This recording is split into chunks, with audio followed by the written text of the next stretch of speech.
Hello and welcome back to the Odds Now YouTube channel for the second episode of our six-part mini-series here on the YouTube, where we're going to be looking ahead to the 2026 FIFA World Cup from a betting perspective. My name is Matt Hill and I'm delighted once again to be joined by my co-host, Felix Morson Pate, football trader and one of our resident tipsters on oddsnow.com.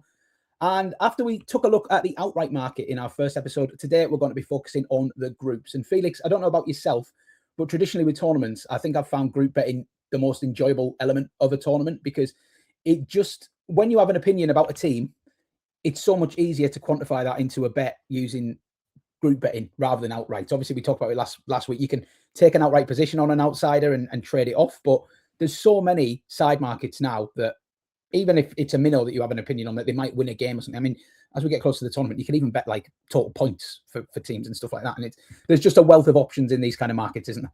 Yeah, I think certainly for having an opinion on a team and you think nearer the time the market might get with them and you don't want to get with them on a match-by-match basis, I think you can definitely find a lot more value in getting on these positions early with a team.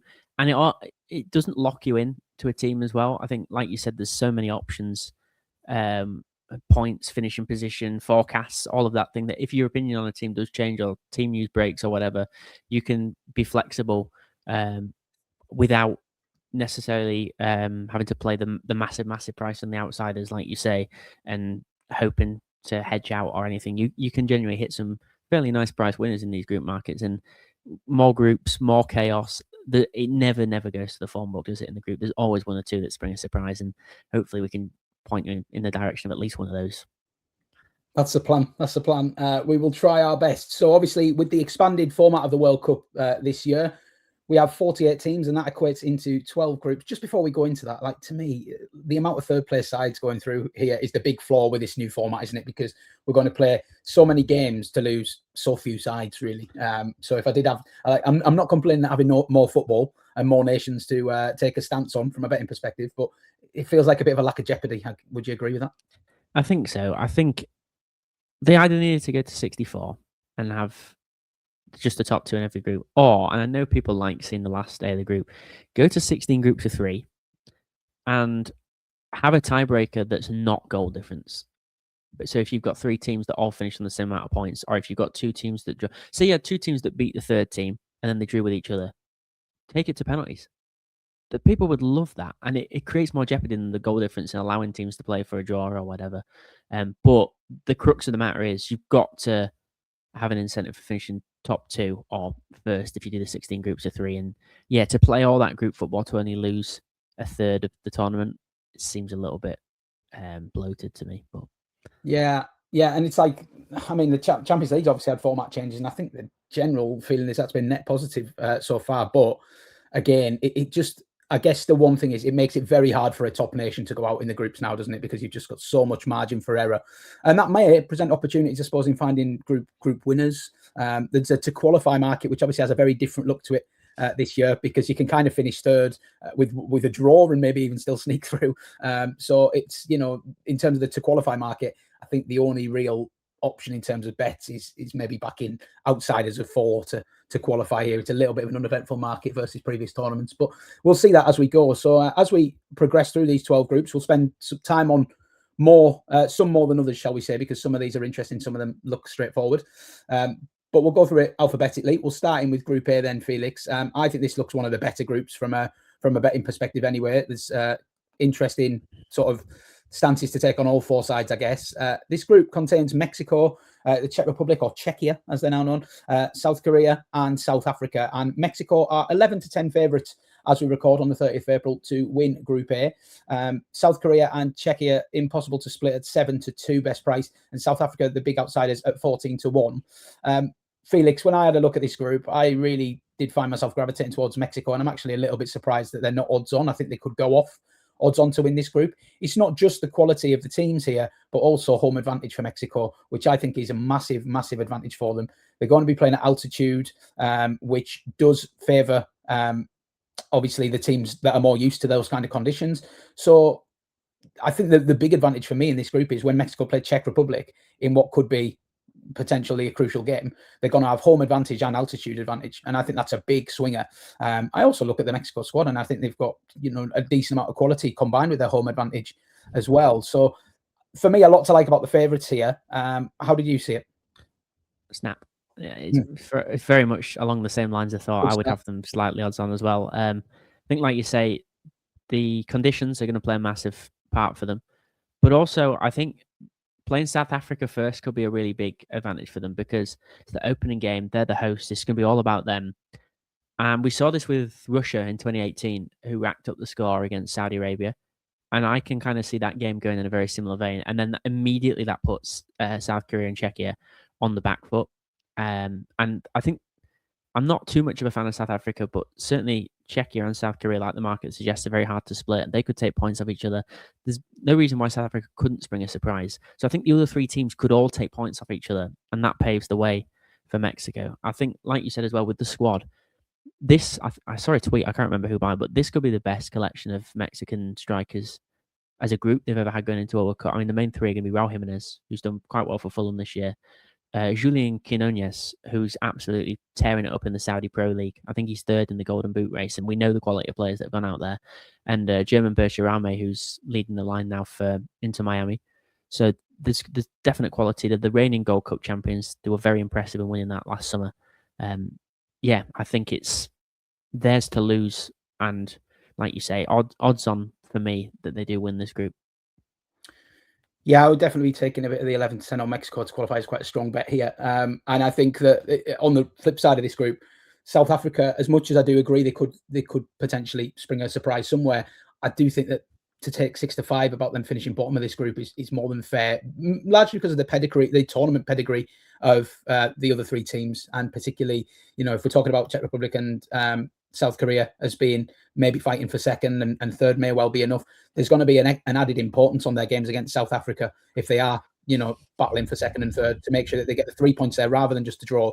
And I think they've got a lot of good experience in the spines as well, those two sides, like maybe lacking in certain areas of the squad. But I look at South Korea, for example, Kim Min-jae at the back, Son in the middle. They've got, midfield quality that are playing the trade in Europe's top leagues. So I think they've got a decent sort of core to them there. And then Patrick Schick has always sort of stepped up at major tournaments as well, hasn't he, as a real goal threat. So I do kind of see the three sides having too much South Africa. And again, I would have South Africa odds on to finish bottom of this group. I think 6-5 is more than fair. So I'd be happy to bookend this group with a win bet on Mexico and to finish bottom bet on South Africa. Yeah, definitely. I think it does feel like one of those groups that could be decided on individual quality. My team ratings don't like Czechia all that much, but Pavel Sulk could be like someone who can really make a difference. He's been so impressive for Lyon after signing from Victoria Pilsen. I think if you need a moment of quality, Son's been there and done it for South Korea. There's no doubt in that. But I think if someone can turn a game in this group, I don't see anyone really doing that for South Africa. Maybe Lyle Foster, if this is to be his big breakout on the international stage. South Korea, I'm not sure. Maybe the lad at Mainz, Jason Lee. But Sulk will be the one. I think he could be the player to watch in this group. And I would lean towards them finishing second actually over South Korea, but it's not a strong opinion. Yeah. Okay. Well, it seems like we see that one pretty similar then. We'll move on to Group B, which again has a quite an open look to it, I think, certainly with the top two. This would be very different, I think it's fair to say, if Italy had qualified over Bosnia.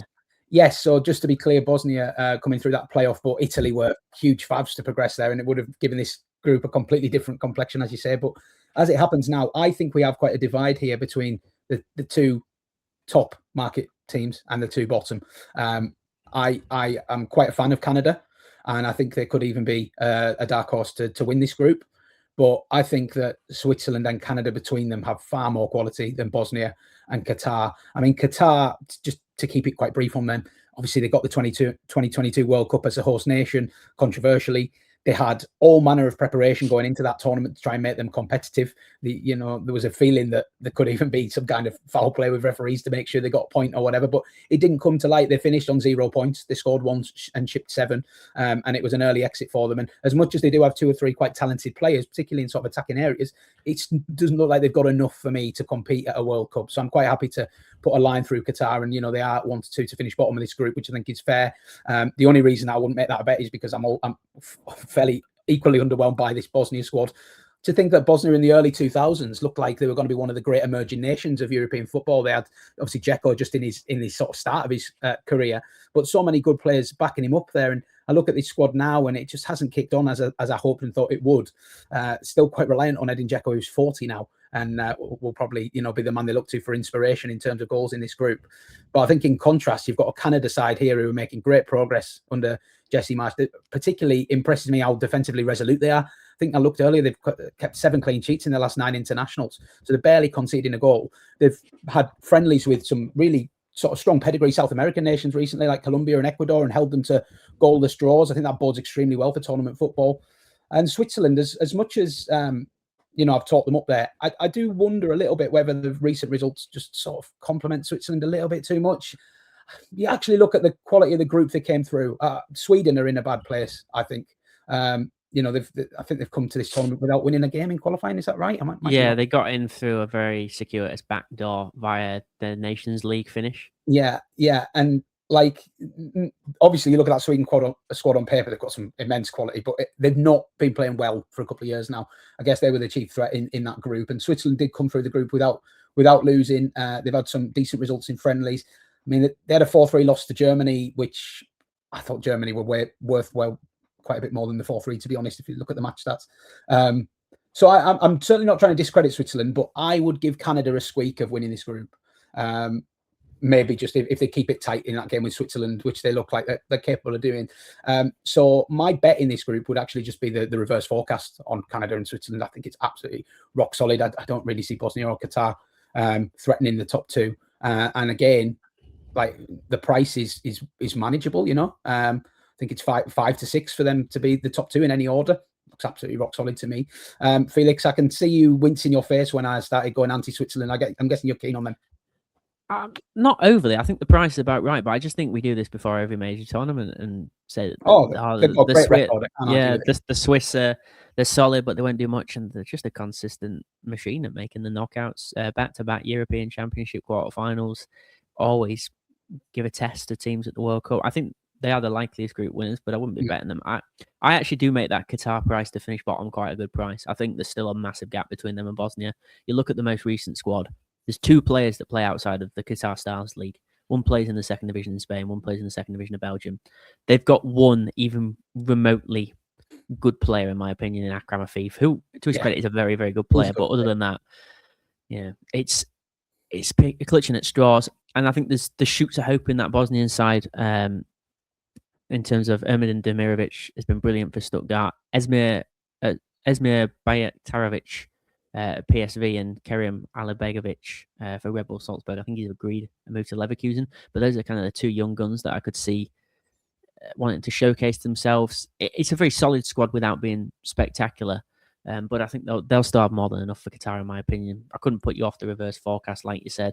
The Canadian striker situation is another interesting one. They've got like 5 or 6 pretty good ones. Obviously, Jonathan David and his namesake Promise David at Union Saint-Gilloise are the main 2, but you've got the guy at Villarreal, I can't remember his name, not Buchanan, the other one, Olawase, and then even the EFL lads, Larine, Jebison, and Peppel have all had decent seasons. Like, there's going to be decisions need to be made for Jesse Marsh. So I think they'll go well on home soil.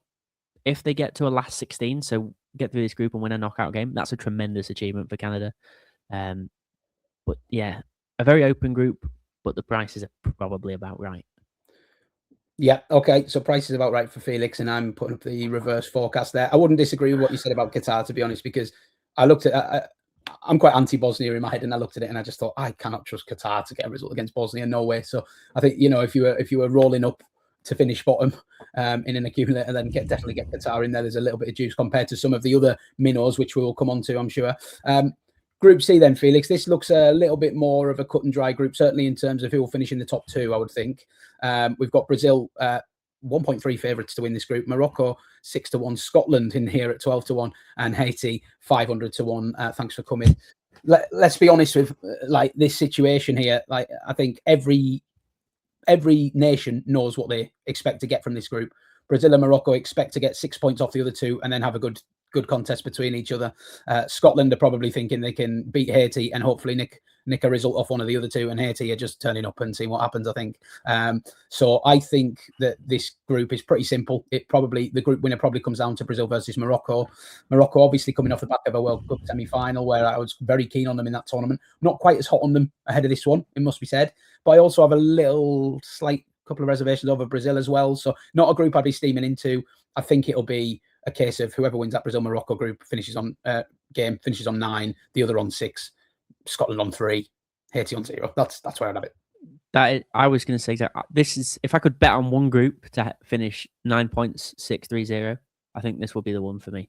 Yeah. There's absolutely no bet at the minute. I think it could be interesting looking at exact points when those come out. Look, I think the Scots will give the top 2 a good game, but I think there's a difference between giving them a good game and getting a result. And obviously, not to pile into the Scots, but they've still yet to qualify for the knockout stage of any major tournament.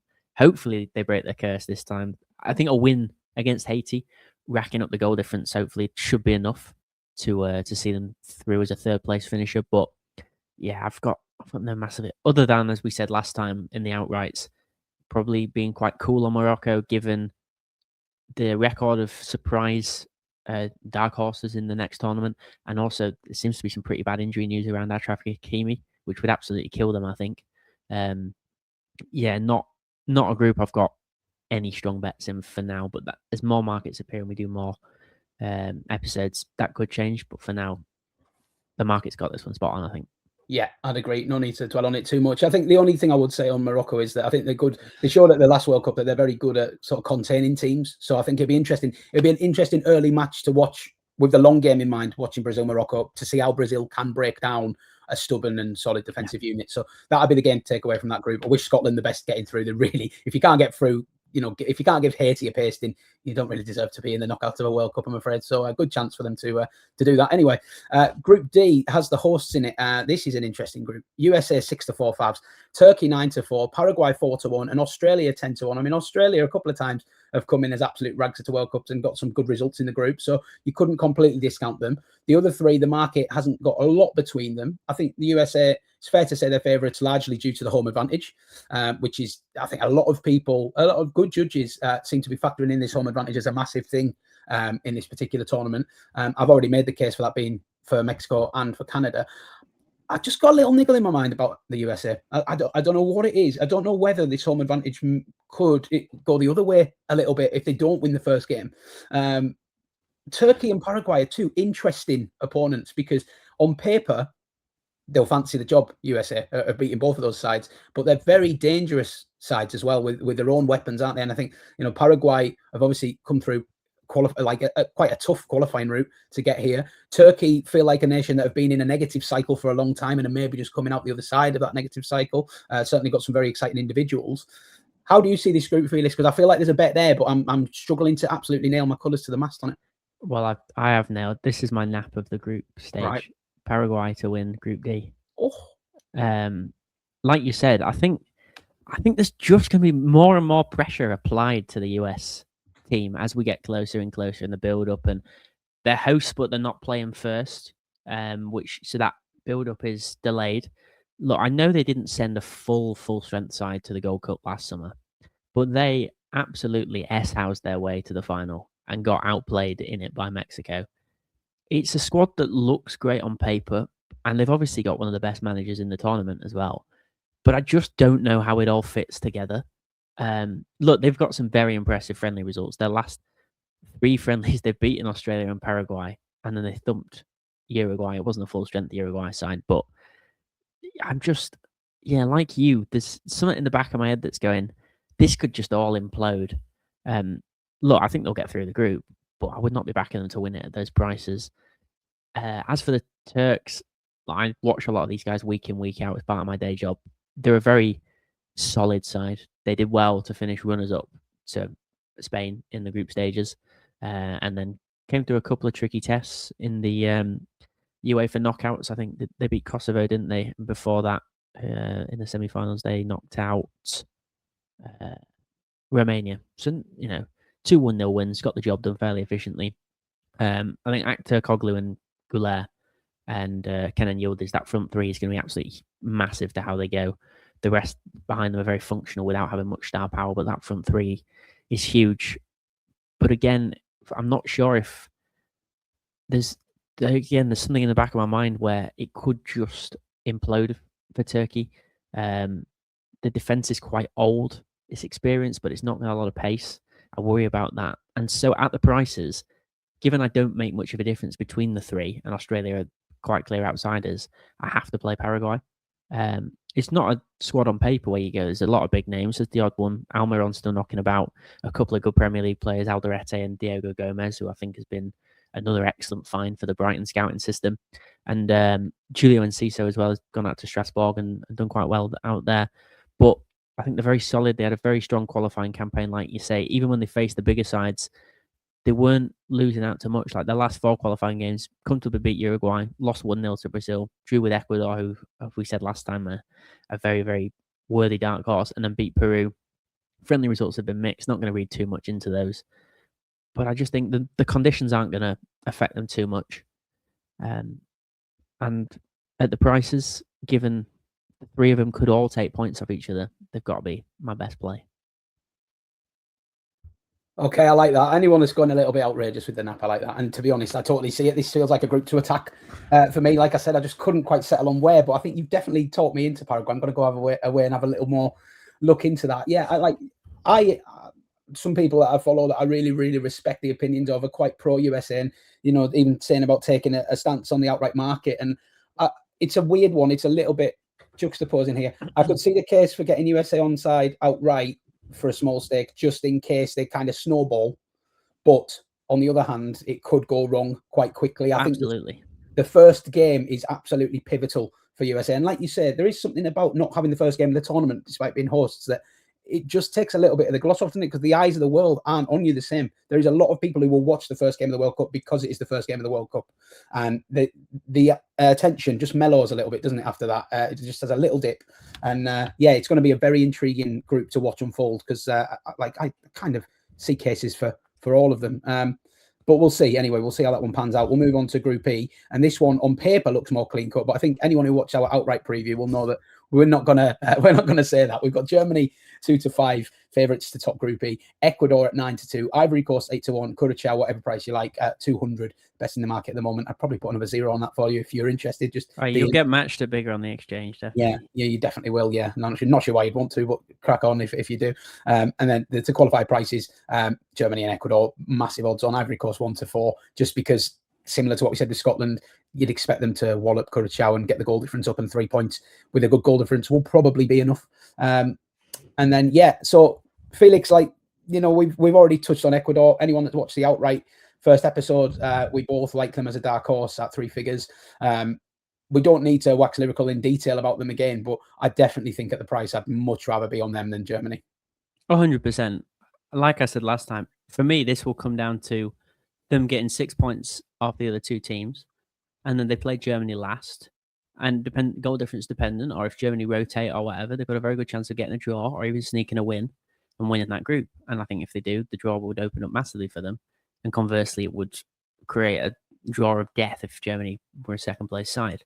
So at the prices, absolutely. I can see why Germany is so short, but it is a game of price, isn't it? And I think there is much more than an implied 2-11 shot that Ecuador win this group.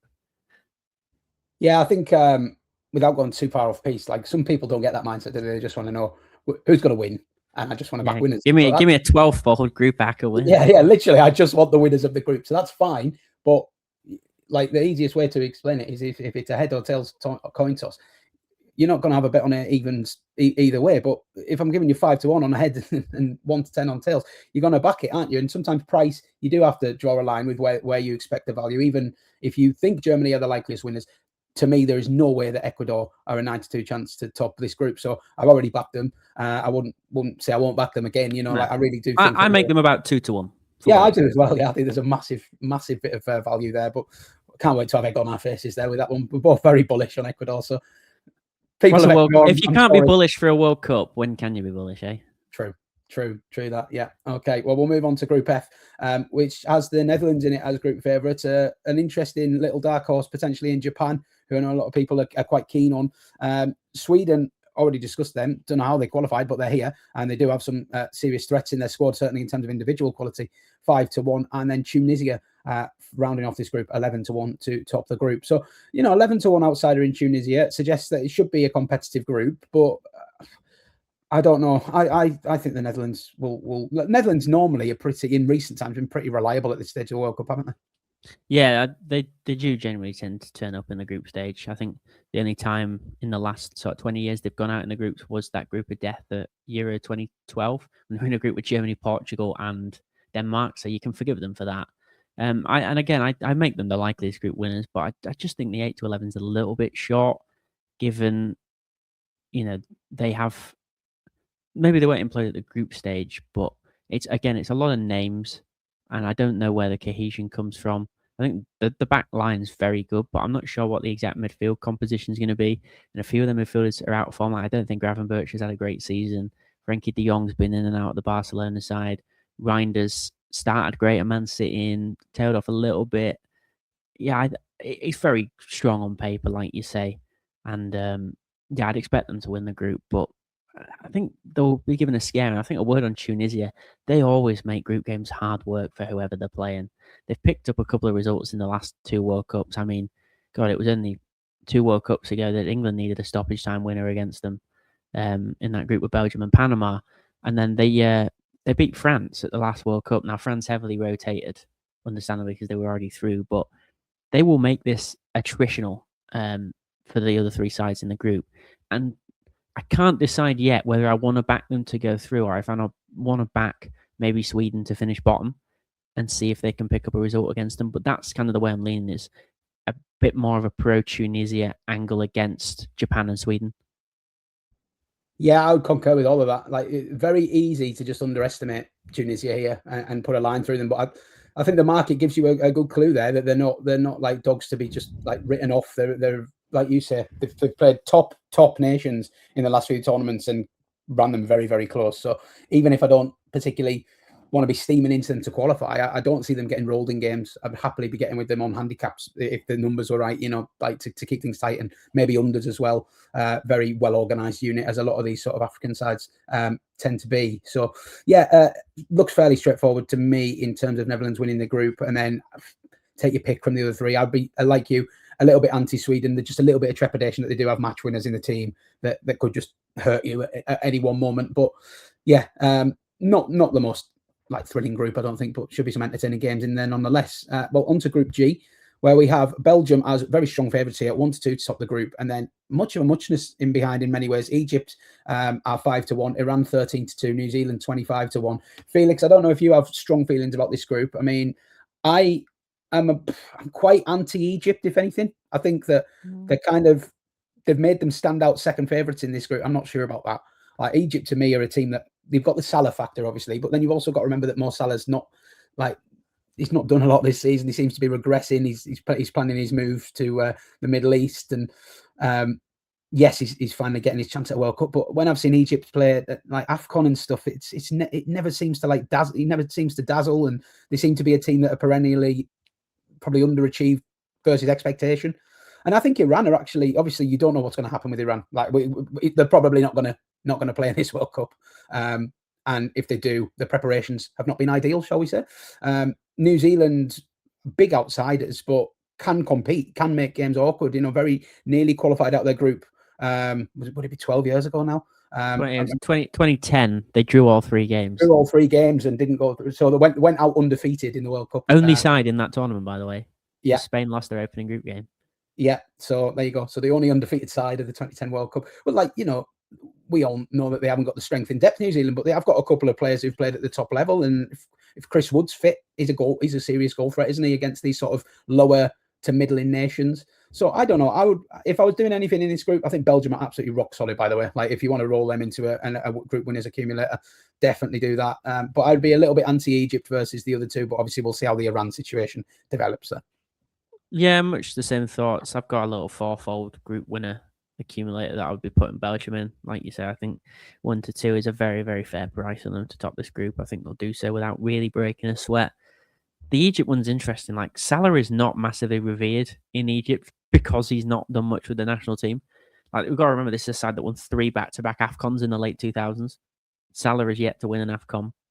They've got an okay supporting cast. Like, obviously, the main second fiddle would be Omar Marmoush, but can't get into the City side a lot of the time. You've got Mustafa Mohammed at Nantes, who's done okay without doing loads. Like, I think if Iran go and they pick a strong squad and there's no off-field stuff ruining what should be a celebration for them to qualify for, I think, fourth World Cup in a row and fifth in the last six. I would back them to qualify at the prices. I think I would, like you said, I'd have them much closer to Egypt. Maybe not as a single, maybe if you wanted to double it with something else or, again, do roll-ups to qualify. But, yeah, it's probably one of the two least exciting groups. Like, if you are going to give a group a miss, this could be one of them. But, yeah, I think the Belgians have been a little bit underrated. I think everyone just assumes it's quite an old squad because we're still thinking of the names from the last 8-10 years. But in fact, do you think, Felix, that maybe people have just been stung with Belgium so many times in recent tournaments? Like, they come in as dark horses, don't I'm they? I'm one of them. I've been stung by them. Yeah, Euro 2021, how they lost that quarterfinal to Italy, I'll never know. I totally agree. And obviously they lost to Wales as well, didn't they? And that was a bad one in the Euros. Like, they've had their chances, don't get me wrong, but I think that there's maybe a little bit of people are using like past tournaments against them here, when really it's not that relevant to this current Belgian squad, which is still, like you said, packed with quality. And definitely have a nice way into the tournament here. Yeah, there's going to be 2 or 3 of that old guard in this tournament, and you look at it, and it is actually quite a fresh young squad, and there's exciting players coming through. The likes of Jeremy Doku, I think he has come on for Manchester City this season. Lois Openda is a player I'm a big fan of. Even in defence, they've got some really strong young players. Maxime de Kuiper, Zeno de Bast, Arthur Théat. Senna Laman's done really well at Man United in goal as well, moving on from Thibaut Courtois. This is not what the picture of Belgium is in everyone's head, in my opinion. And I wouldn't be backing them to go massively far, but to say that they're not rock solid to win this group is just wrong, I think. Yeah, I'd agree with that. I think if you're looking for, as I said earlier, some people just want winners, and I think Belgium are just a winner of this group with a degree of comfort, and the price isn't too bad, particularly if you're looking at a multiple. Group H, then this might be another shorty that are just like, too good not to stick on a multiple. Spain are 2-7 favourites for Group H. Mind you, they do have one tough challenge in Uruguay. Just over 4-1 available on Uruguay to win this group. Then you've got 2 who you'd be very surprised if they can get inside the top 2 in Saudi Arabia, 20-1, Cape Verde, 66-1 to win the group. Again, stick another 6 on the end and I'll lay you. But this is obviously looks like one of these groups where everyone would expect to beat Cape Verde. The top 2 would expect to beat Saudi Arabia, and then the top 2 maybe slug it out. So maybe you could say that there's an angle for backing Uruguay here as a saver, but I just think that Spain beat Uruguay. I think this is Spain 1, Uruguay 2, Saudi Arabia 3, Cape Verde 4. Is it as simple as that, Felix? Have I missed something? No, I think it probably is. It's a bit like the Germany-Ecuador group that Spain and Uruguay play last. So goal difference dependent, a draw could see Uruguay come top, but I'm not as confident in playing that as I am in Group E. I think the Saudis have got quite lucky to land in a group where they're not going to be the worst side. I still think Cape Verde will give them a game. I mean, what an achievement for Cape. I think they are now the smallest country to qualify for a World Cup, beating Iceland's record. You know what? Cape Verde should give them a bit of credit, really. I know I was talking mockingly about them there, but I mean, like you said, the size of the nation to actually qualify, and the games that they've won as well. Like they haven't been playing Spain's and Uruguay's, but they've played decent. They topped a group with Cameroon. That's it. Who were perennial World Cup qualifiers. And they've done it. So, like, they deserve a little bit of credit. My gut says that the occasion might be just too much for them, but I think there'll be so many neutrals cheering them on in that game with Saudi Arabia. That'll be a really fun game, I think. But, yeah. I mean, I'll flag the right back. Wagner Pina plays for Trabzonspor. He's been linked very strongly to Fulham, actually, recently. So we could be seeing him in the Premier League. So they're not a bunch of no-hopers. I mean, like, the story of their captain's amazing. He moved over to Ireland as a kid. And he's been captain of Shamrock Rovers for a number of years now, and now he's captained his adopted nation, I suppose, to the World Cup, and also got Shamrock into Europe last season as well. So, like, there's inspirational stories. I think that'll be it. I'd like to get them on side in that game against the Saudis, but in terms of the group betting, no, I think 2-5 is probably about right for them to finish bottom. Yeah, I'm afraid I'd have to concur, but I will enjoy watching them nevertheless. Well, Group I has another powerhouse in, second favourites for the tournament as we speak. France are 8-15 to win this group. They've got decent, get their eye in with these games, definitely. Norway 3-1, Senegal 8-1, and Iraq are 50-1 outsiders to win this group. Fair to say that Iraq are probably the weakest of the four by a distance. Norway are obviously a very interesting team to try and assess because they haven't been at tournaments for so long, and now suddenly they're back at tournaments with like 3 or 4 world-class players in their ranks. So it doesn't surprise me to see them sort of best of the rest in terms of the outside market, because people are looking at the Haaland factor and Odegaard and all the other quality that they've got. But I don't know, they've still got a little bit to prove on the big tournament stage, I suppose. Senegal, anyone who watches England will have seen Senegal put in a great performance at Wembley and, you know, deservedly beat England at Wembley. So they're certainly no mugs in terms of the third team in the betting. There's a lot of people trying to find angles against France here, Felix. Is it just a danger that people are just overthinking this and France will just win the group with 9 points? For me, it is. Maybe not 9 points, but I do think they'll win the group. Again, they'd be the third side that I'm going to put into this group winners multiple. I think Senegal and Norway, their key game is the one against each other, really, and that's second. So Senegal play France first. And as I said last time, I think Norway could be a bit nervy against Iraq in that first game, knowing that the pressure's on them to win that game and go into their big 2 clashes second. And then France play Senegal, then Iraq in the middle, and then Norway last. So, yeah, it's the big game is the Norway-Senegal game. And I think because of that, I'm happy to get France on side as a group winner. As more side markets start to emerge, I don't know if we'll be able to, if any firms will put up, I know a couple did for the last World Cup, like a match bet in the group. And I would actually take Senegal on a match bet against Norway in this group, just because I think based on the group winner price, they'll be priced as outsiders. And I would have it a little bit closer to a 50-50. But you can make a case for either of them coming quite a strong second. I think both will progress because they'll, unfortunately for Iraq, they're going to be the whipping boys of this group. I actually think that 1.3 is quite a good price for them to finish bottom if you want to double that up with the Qatar to finish bottom. Mm-hmm. But you can make a case for either of those two sides, and I'd be quite happy to listen to you and go with you on that. Would you be interested in a straight forecast for France Senegal, maybe, if the price was right? Would that look? Yeah, for the right price, I definitely would be. But that is just north of 3-1 with Paddy Power. So I mean, yeah, I'd be happy with that. France Norway is the market leader at 6-4. So yeah, I think there's a big enough differential there for me to take the 3-1. Absolutely. Yeah. Okay, so that is Group I in the books. Then we're still going. I know this is a little bit long-winded now, but Group J has Argentina in there. Obviously, let me just make that ticker so that you can see it along the bottom. Argentina are strong favourites here in Group J, 1-3, with Austria in there at 9-2. Algeria, interestingly, 13-2, and Jordan 50-1. Outsiders, another team that you would think are going to be the whipping boys of their particular group. I am certainly not in a rush to get against Argentina here. I think they're absolutely rock solid. Austria were a talking horse, I suppose, ahead of the last tournament, weren't they? A lot of people were making case for them, being a dark horse, and you can see the quality in that squad, and they are well organised. But I actually would be interested in Algeria against Austria here. I think these kind of nations are quite often underestimated. I mean, we talked about Tunisia being very competitive.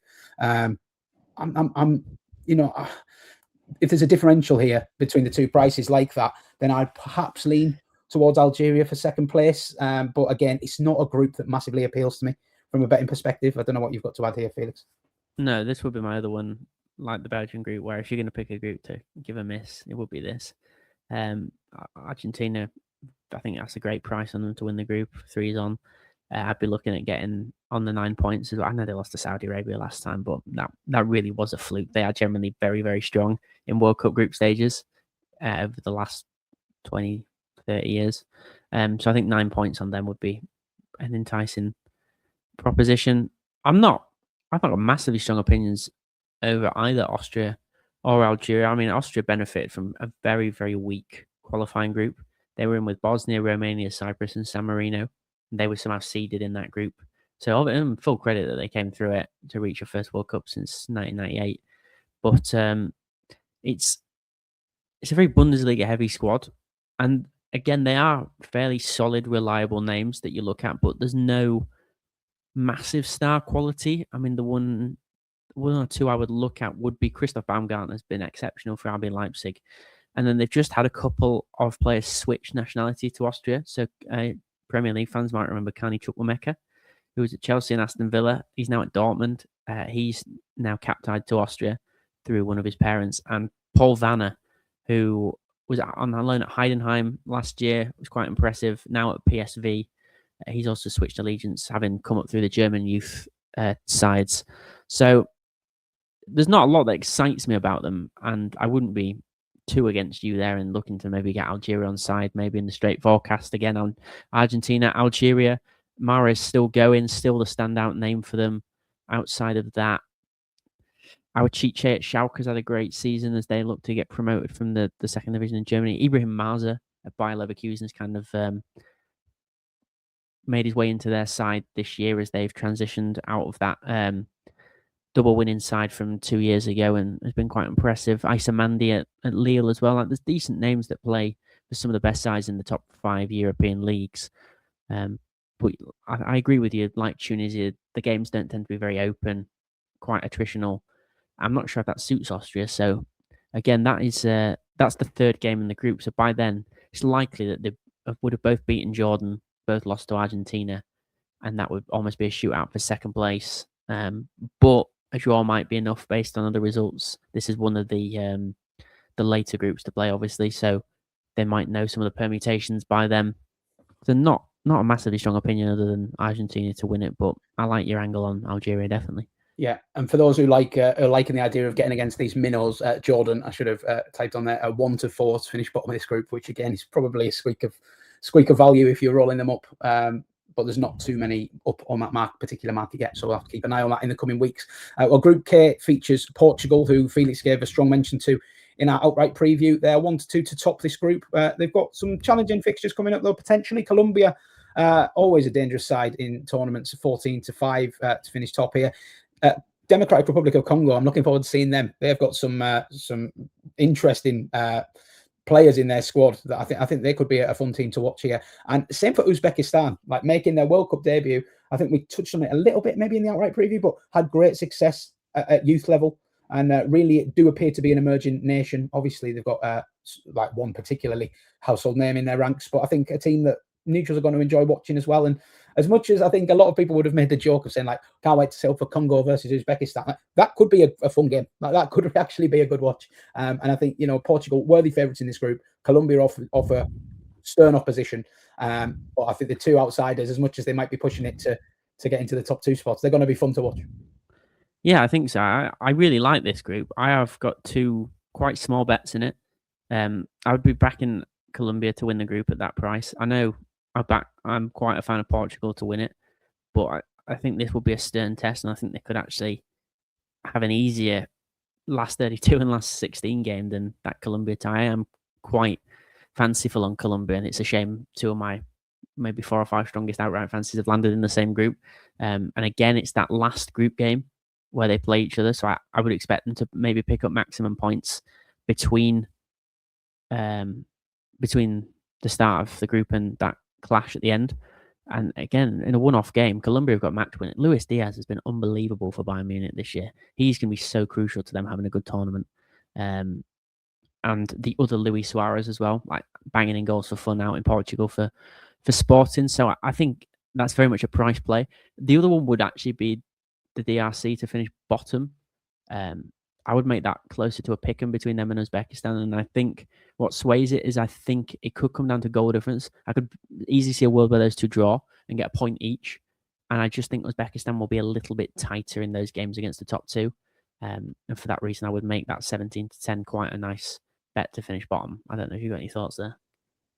Yeah, I wouldn't argue against it too strongly. I think that it's a shame that Congo and Uzbekistan have landed in the same group, because I think if they were both like the rags in 2 different groups, then I'd be maybe looking at a pro angle on both of them, just because I think they're very easy teams to put a line through, but they actually could do something. They've got a couple of players in their sides that are quite well respected, and they both seem to be upwardly mobile as footballing nations as well, which always encourages me. I think you want to catch these sort of teams when they're on a rise rather than on a dip, and we've seen plenty of teams going to dips, and dips in international football in terms of cycles can be quite hard to arrest. Actually, they can go on for like 3, 4, 5 tournaments before we see these teams kind of bounce back. So yeah, it's an interesting group, no doubt, and looking forward to watching that one. The final group, we've made it. This is England's group. Have we saved the best till last? We'll see. England 2-5, Croatia 4-1 here. Obviously, tournament pedigree of recent times. Ghana are 11-1, Panama at 66-1 to top the group. And again, here it's one of those groups where, regardless of what you think about the big two, I'm not sure there's enough from the other two to make you worry. I think England and Croatia, as they have done many times in tournaments in recent times, might have a shootout for first place, and I wouldn't be rushing to back England at 2-5 in that. Particularly how England have started tournaments in recent times, there always seems to be an edge to their first game or two. So yeah, it wouldn't be one I'd be steaming into with England to win this group. I think, if I was steaming into one, maybe Panama to finish bottom at 4-6 would be the more appealing play in this group. But Ghana worry me a little bit. I don't think they're in a great place. They've slid down the rankings in recent times. So Felix, interested to hear your thoughts on this group. That's interesting. I'm a bit pro Panama actually in this group.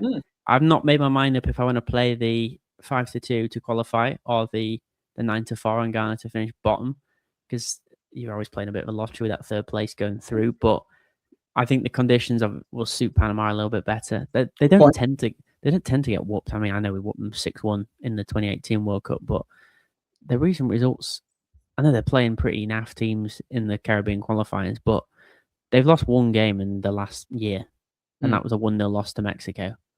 And again, they tend to be quite attritional and grind games out. They've not got star names, but they've got reliable players like Waterman and Fajardo and Diaz up front who reliably score goals for the national side. I'm not sold on Ghana whatsoever, and they've got the names on paper to cause difficulty. But for me, it genuinely is a case of if Semenyo plays well, they play well, and if he doesn't, I don't think they will, despite the supporting cast around him.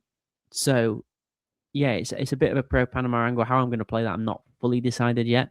As for the top two, just play the reverse forecast. I think I wouldn't be smashing into England at 2-5, but those two will be the top two. I know they play each other first, but I think both sides will be quite happy with a draw, maybe in that first game, come out of it unscathed, and just rack up the goals against the other two, perhaps, if they can.